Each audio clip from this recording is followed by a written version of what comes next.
भाई, जो मैं तुम्हें बताने वाला हूं वो किसी फिल्म की कहानी नहीं, बल्कि मेरी और मेरे दोस्तों की जिंदगी का सबसे खौफनाक अनुभव है।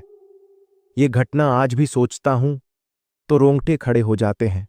सुनो ध्यान से, क्योंकि यह सिर्फ एक जंगल ट्रिप की कहानी नहीं है। ये कहानी है उस डर की जो शायद ही हमने कभी महसूस किया हो।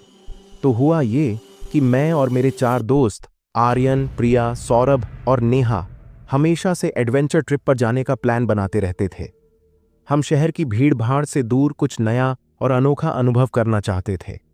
आर्यन ने एक दिन इंटरनेट पर एक जगह के बारे में पढ़ा। उसने बताया कि एक जंगल है, अरण्य भूमि, जो अपने रहस्यमयी और डरावने किस्सों के लिए फेमस है। कुछ लोग कहते हैं वहां कुछ अजीब ताकतें हैं। कुछ लोगों का मानना है कि वहां से हर कोई वापस नहीं आता। सुनकर मैं और सौरभ हंस पड़े। हमने सोचा, ऐसी कहानियां लोग खुद को डराने के लिए बनाते हैं। पर प्रिया थोड़ी सी डरी हुई थी। उसने कहा, यार, कहीं ये सच ना हो, हमें सोच समझकर जाना चाहिए। लेकिन हमारी मस्ती और जोश के आगे उसकी बात कौन सुनने वाला था। अगले दिन हम अपने बैग पैक करके जंगल की ओर निकल पड़े। जैसे ही हम जंगल के गेट के पास पहुंचे, एक गाइड खड़ा था। उसने हमें रोका और कहा, आप लोग अंदर क्यों जा रहे हैं?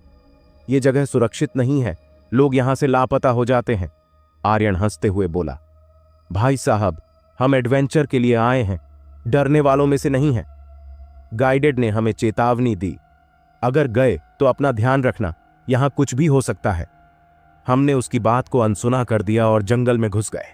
जंगल में घुसते ही हमें एक अजीब सा एहसास हुआ। चारों तरफ ऊंचे ऊंचे पेड़, जिनकी शाखाएं ऐसे आपस में उलझी हुई थीं कि दिन का उजाला भी अंदर नहीं आ रहा था। पक्षियों की आवाजें सुनाई दे रही थीं, पर वो भी बड़ी अजीब लग रही थीं। ऐसा लग रहा था जैसे कोई हमें देख रहा हो। थोड़ी दूर जाने के बाद हमें एक पुराना और टूटा फूटा बोर्ड मिला। उस पर लिखा था, यहां से आगे जाना मना है। प्रिया बोली, यार, मुझे सच में अच्छा नहीं लग रहा, हमें वापस चलना चाहिए। आर्यन मजाक में बोला, अरे डरपोक मत बनो, ऐसा कुछ नहीं है, ये सिर्फ डराने के लिए लिखा है। हम उसकी बात मानकर आगे बढ़ गए। जंगल में लगभग 1 घंटे चलने के बाद माहौल और अजीब लगने लगा।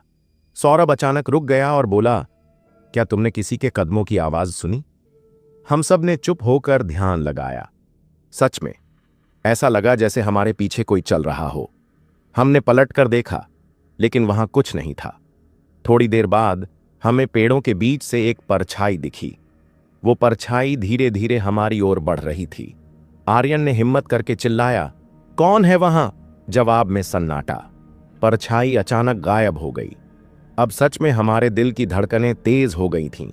चलते चलते हम एक झील के पास पहुंचे। वो झील देखने में बड़ी अजीब थी। पानी काला था और उसमें हमारी परछाइयां साफ दिखाई दे रही थीं। लेकिन उन परछाइयों में कुछ अलग सा था। ऐसा लग रहा था जैसे वो हमें घूर रही हों। नेहा ने झील के पानी को छूने की कोशिश की। जैसे ही उसने पानी में हाथ डाला, झील में जोरदार हलचल मच गई। सौरभ चिल्लाया, ये क्या था? तभी झील से एक डरावनी आवाज आई, यहां से चले जाओ, वरना तुम्हारा अंत यहीं होगा। हम सब डर गए और वहां से भाग निकले। भागते भागते हम सब अलग अलग हो गए। अब मैं अकेला था। चारों तरफ घुप अंधेरा और अजीब आवाजें। ऐसा लग रहा था जैसे कोई मेरे पीछे पीछे चल रहा हो। मैंने अपने फोन की फ्लैशलाइट ऑन की, लेकिन बैटरी खत्म हो गई। तभी पेड़ों के बीच मुझे 2 चमकती आंखें दिखीं। मैंने डरते डरते पूछा, कौन है? जवाब में सन्नाटा। वो आंखें धीरे धीरे मेरी तरफ बढ़ रही थीं। जब वो पास आईं तो मैंने देखा वो एक अजीब सी आकृति थी, आधा इंसान और आधा जानवर। मेरी हालत खराब हो गई। मैं चिल्लाता हुआ भागा। दूसरी ओर नेहा ने एक पुरानी झोपड़ी देखी। झोपड़ी के अंदर एक बूढ़ा आदमी बैठा था। उसके चेहरे पर अजीब सा सुकून था, लेकिन उसकी आंखों में डरावनी चमक। वो नेहा को देखकर बोला, तुम्हें यहां नहीं आना चाहिए था, अब तुम्हें इसका अंजाम भुगतना होगा। नेहा ने हिम्मत जुटाकर पूछा, आप कौन हैं? बूढ़ा बोला, मैं इस जंगल का रक्षक हूं। यहां जो भी आता है उसे इस जंगल के नियम मानने पड़ते हैं। अगर तुम यहां से जिंदा जाना चाहती हो तो तुम्हें शुद्ध जल खोजना होगा। नेहा ने हमें ढूंढा और पूरी बात बताई। अब हमें शुद्ध जल की खोज करनी थी। जंगल के सबसे गहरे हिस्से में जाना था। वो जगह डरावनी थी। वहां हर तरफ अजीब आकृतियां घूम रही थीं। हमें एक बड़ा सांप मिला जो रास्ता रोककर बैठा था। प्रिया ने अपने बैग से एक ताबीज निकाला। वो ताबीज उसके दादा ने दिया था। उसने ताबीज सांप के सामने रखा और सांप रास्ता छोड़कर चला गया।